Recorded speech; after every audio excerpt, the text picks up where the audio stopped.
नमस्कार दोस्तों। हाल ही में एक वीडियो वायरल हो रहा है जिसमें ओम प्रकाश राजभर कह रहे हैं कि अखिलेश को अगर हम सैफई नहीं पहुंचा दिए तो अपने माँ बाप के असल बेटा नहीं।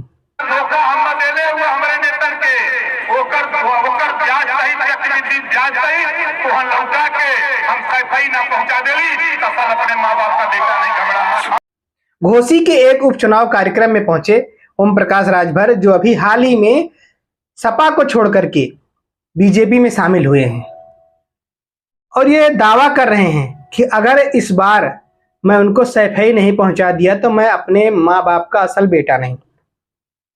चलिए ठीक है, अच्छी बात है, आप उनको सैफई पहुंचा दीजिए, उनका घर भी वहीं है, अच्छी बात है। लेकिन जब ये महाशय सपा में थे तो कई बार इन्होंने कहा था कि नरेंद्र मोदी को मैं अगर विदेश का रास्ता नहीं दिखा दिया तो मैं अपने माँ बाप का बेटा नहीं। कई बार ऐसे बयान दे चुके हैं ये, जब ये सपा में थे। और जब बीजेपी में गए हैं, अब देख लीजिए आप किस तरीके से बोल रहे हैं। आज जो ये यहाँ पर बोल रहे हैं, ये किसकी देन है?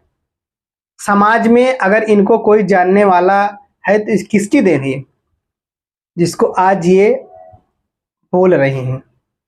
अखिलेश यादव और मुलायम सिंह की देन है कि आज समाज में इनको लोग जान रहे हैं कि हाँ, ये भी ओम प्रकाश राजभर एक नेता हैं। अब सोच लीजिए देश में किस तरीके से नेता हैं, जिनकी खाते हैं उन्हीं के ऊपर थूकते हैं। एक समय ऐसा था कि उन्हीं के साथ उठते बैठते थे, खाते थे, और आज देख लीजिए किस तरीके से उनकी बुराई कर रहे हैं। केवल किस लिए? क्योंकि भारतीय जनता पार्टी से इनको लालच मिला है कि हम आपको मंत्री बना देंगे या कोई पद दे देंगे। इसी लालच के चक्कर में, जनता के फायदे के चक्कर में बीजेपी में नहीं गए हैं, अपने लालच के चक्कर में गए हैं। अब आप सोच लीजिए, ये जो आज बड़े बड़े वादे कर रहे हैं, ये एक उपचुनाव में किस तरीके से ये बात कर रहे हैं आप देखिए, मैं अपने माँ बाप का असल बेटा नहीं। तो इसका मतलब जब आप जो है सपा में थे तो आप अपने माँ बाप के असल बेटा नहीं थे।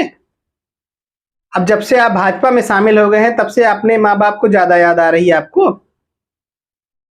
यही बतिया तो आप सपा में थे तो भी यही कहते थे, प्रधानमंत्री को चुनाव में अगर नानी नहीं याद दिला दी तो मैं अपने माँ बाप का बेटा नहीं। अगर मैं उनको यहां नहीं पहुंचा दिया, वहां नहीं पहुंचा दिया, तो यही बात तो आप यहां भी करते थे। इससे साफ पता चलता है कि किस तरीके से लालची नेता हैं ये। इनके अंदर लालच कूट कूट कर भरी है और इनको लगता है कि बीजेपी इनका साथ देगी, कतई नहीं देगी। जो नितिन गडकरी जैसे एक अच्छे नेता की कद्र नहीं कर रहा है बीजेपी, वो इनकी कद्र करेगा, इनको लात मार के भगा देगी। और देख लेना, एक दिन ऐसा होगा कि वापिस ये सपा ज्वाइन करेंगे और अखिलेश यादव से हाथ मिलाएंगे। उस दिन का आप इंतजार करिए बेसब्री से। यही ओम प्रकाश राजभर एक दिन आएंगे और अखिलेश का दामन थामेंगे, क्योंकि अखिलेश यादव जैसा नेता इनको पूरे भारत में नहीं मिलेगा। दूसरा कोई इनको शरण दे ही नहीं सकता है। ये चुनाव का दौर चल रहा है, इसलिए भारतीय जनता पार्टी ने इनको अपने पक्ष में किया है, लालच दे करके अपने फायदे के लिए इनका इस्तेमाल कर रही है। यही कहते हैं कि जिनको राजनीति नहीं समझ में आती है उनको चाहे जैसे बहला फुसला लो।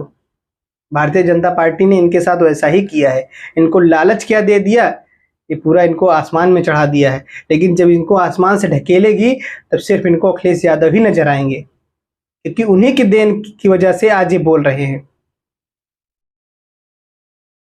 आप लोगों की हमारे इस वीडियो पे क्या राय है, मैं कमेंट में जरूर बताएं। अगर आप लोग हमारे चैनल पर नए हैं, चैनल को लाइक करिए, शेयर करिए और सब्सक्राइब करिए। वीडियो को ज्यादा से ज्यादा ग्रुप में भेजिए। धन्यवाद।